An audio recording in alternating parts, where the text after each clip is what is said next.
నమస్తే. తెలంగాణ రాష్ట్రంలో ఇటు మున్సిపాలిటీ ఎలక్షన్స్ కావచ్చు, మున్సిపల్ కార్పొరేషన్ ఎలక్షన్ నగారా అయితే మోగింది అనుకోవచ్చు. సో ఈ రోజు నామినేషన్ కి చివరి తేదీ కావడంతో 3 పార్టీలకు సంబంధించిన నాయకులందరూ కూడా నామినేషన్ చేయడానికి సిద్ధమైతా ఉన్నారు. సో ప్రధానంగా మనం తొర్రూరు పాలకుర్తి నియోజకవర్గంలో ఉన్నాం. పాలకుర్తి నియోజకవర్గంలోని తొర్రూరు మున్సిపాలిటీలోని ప్రధానంగా 16 కౌన్సిల్ వార్డులు అయితే నామినేషన్ చేస్తా ఉన్నారు. సో ప్రస్తుతం మనతో పాటు మాట్లాడడానికి 5వ వార్డు సంబంధించిన బాపిరెడ్డి గారు మనతో పాటు అయితే ఉన్నారు. సార్ నమస్తే. సో ముందుగా మీకు కంగ్రాచులేషన్స్, టికెట్ మీకు రావడం. సో 5వ వార్డు నుండి సో మరి ఎట్లా ఉండబోతుంది మరి ఎలక్షన్స్ కావచ్చు, 5వ వార్డు సంబంధించిన సమస్యల విషయం కావచ్చు, మీ వార్డు సంబంధించిన ప్రజలకు సంబంధించి ఏం చెప్పదలుచుకున్నారు? తొర్రూరు ప్రాంతంలో డెవలప్మెంట్ చేయాల్సిన అవసరం ఉంది. గతంలో కూడా నేను గ్రామ పంచాయతీ సర్పంచ్గా 2001 to 6 ఇక్కడ చేయడం జరిగింది. ఈసారి జనరల్ అవకాశం వచ్చింది కనుక జనరల్ వార్డులో మేము దుబ్బతండ 5వ వార్డు నుంచి కాంటాక్ట్ చేస్తున్నా. అక్కడ ఉన్న ప్రజలను కూడా కలిసినాం. అక్కడ ఉన్నటువంటి పరిస్థితులు, గతంలో మేము చేసిన పనులు, ఇప్పుడు కావాల్సిన పనుల గురించి కూడా మేము నిన్న ఎమ్మెల్యే గారితో తిరగడం జరిగింది. ఆడ కొంతమంది పేద వాళ్ళు ఉన్నారు. రిక్షా కాలనీ ఒకటి ఉంది దుబ్బతండాలో. కొంతమంది నిరుపేదలకు ఇల్లు ఇవ్వాల్సిన అవసరం ఉంది. అసలు స్థలాలు లేని వాళ్ళు కూడా కొంతమంది లేబర్ వర్కర్స్కు డబుల్ బెడ్రూమ్ ఇల్లు కొన్ని ఇళ్లను కూడా మేము ప్రపోజల్ చేస్తున్నాం. రేపు ఎన్నికల తర్వాత వాటిని ఎంతమంది అయితే ఉంటారో వాళ్ళ లబ్ధిదారులు, పేద ప్రజలకు, బీపీఎల్ ప్రకారం ఉన్న వాళ్ళందరికీ కూడా మేము అందించబోతున్నాం. తర్వాత పోతే మిగతా సమస్యలు ఏంటంటే ఇక్కడ ఒక క్రీడా ప్రాంగణం లేదు స్టూడెంట్స్కు. ఆ క్రీడా ప్రాంగణం ఒకటి, ఇంకోటి కమ్యూనిటీ హాల్ ఒకటి దుబ్బతండాకు లేకుండే ఎస్సీ కాలనీకి మొన్ననే ఓపెన్ చేశారు మా ఎమ్మెల్యే గారు. అదొక కమ్యూనిటీ హాల్ ఎస్టీకి ఇవ్వాల్సిన అవసరం ఉంది. ఇక్కడ సబ్ రిజిస్ట్రార్ ఆఫీస్ లేదు, దాని ప్రయత్నం నడుస్తుంది మా ఎమ్మెల్యే గారి ద్వారా. తర్వాత పోతే ఫైర్ స్టేషన్ ఒకటి లేదు, ఎందుకంటే ఇక్కడ వ్యాపారస్తులు ఉన్నారు. మనకి ఇక్కడ చిన్న షార్ట్ సర్క్యూట్ అయితే హాఫ్ అన్ అవర్లో మొత్తం షాప్ కాలిపోయే ప్రమాదం ఉంది.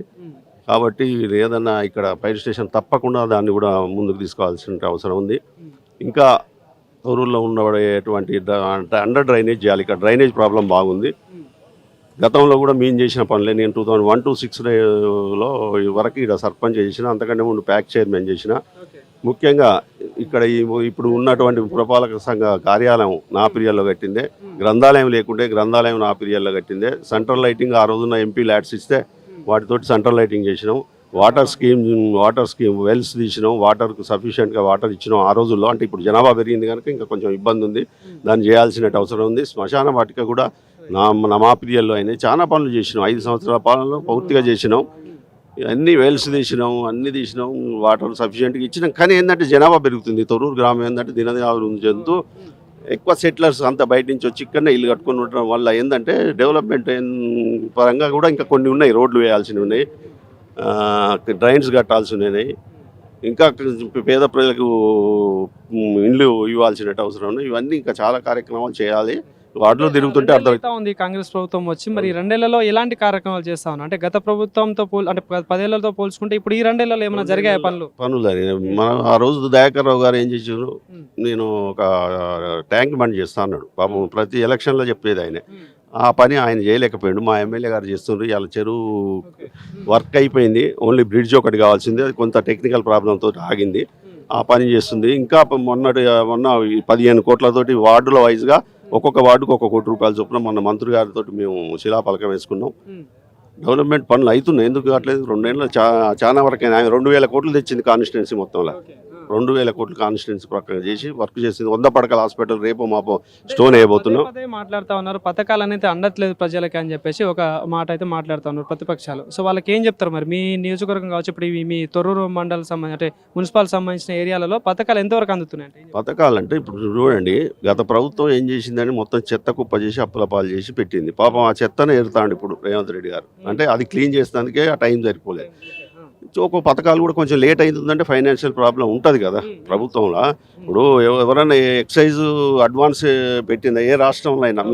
దేశంలో ఎక్కడైనా చూడండి, ఒక దిగిపోయే ముందు 2 ఏళ్ళ ఎక్సైజ్ రెవెన్యూ కూడా వాడుకున్నాడు ఎవరు? పాత ముఖ్యమంత్రి గారు. ఇటువంటి పనులు చేయలే కదా.